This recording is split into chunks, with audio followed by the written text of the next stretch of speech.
السلام عليكم ومرحبا بكم في قناة أجواء في المطبخ. فيديو تاع اليوم تحليات تركية بمواد موجودة في كل بيت، إن شاء الله تعجبكم. مقادير الوصفة: 5 ملاعق كبار سكر، 4 ملاعق كبار فارينة، 100 غرام من المنغرين، ريتل حليب، عطر الفاني.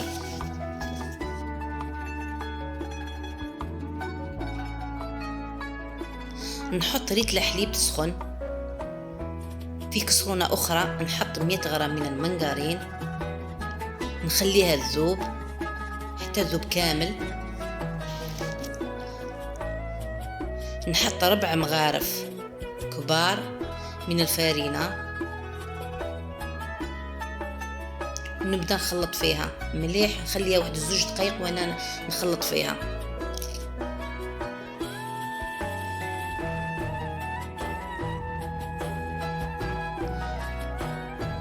ومن بعد نبدأ نحط في الحليب، نجيب فوي ونبدأ نخلط. كل ما تثقل نزيد الحليب ونخلط بالفوي.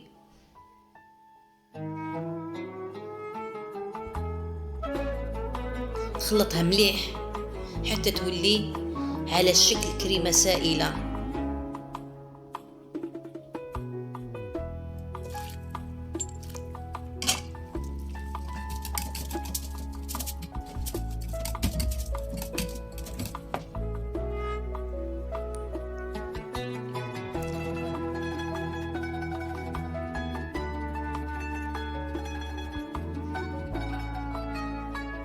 تحبسوش كامل نتوما تخلطوا.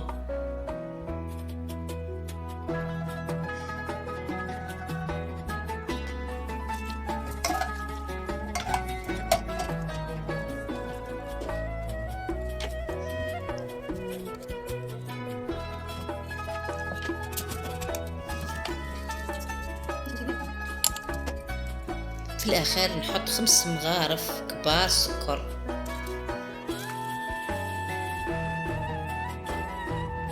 مع قطرات من عطر الفاني، ونزيد نخلط مليح حتى المواد كامل يتجانسوا. نروح نفرغ ليمون صغار، ولا حبيتوا واحد كبير تقدروا ديروا.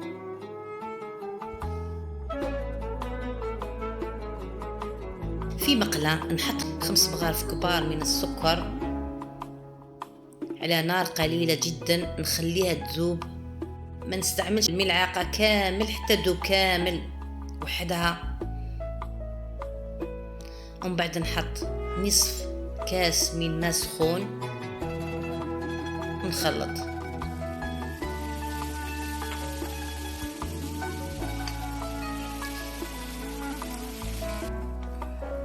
نزيد نحط نصف كاس ماء سخون واحد اخر،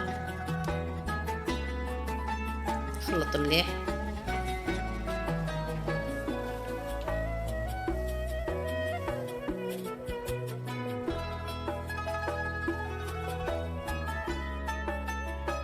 ومن بعد نزيد نحط نصف كاس واحد اخر ماء سخون مخلط مع ملعقة كبيرة نشا مع قطرات من العطر الفاني، ونخلط. نخلط مليح المواد كامل.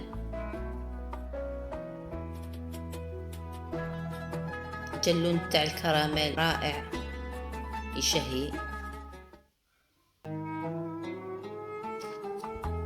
نحطها فوق الطبقة الأولى، والتزيين يكون اختياري. هذا هو القوام تاعها، تجي ثقيلة والطبقة تاع الكراميل راهي باينة. وصلنا الى نهاية الفيديو. التحلية تاعنا وجدت بنينة بالبزاف، نتمنى تجربوها.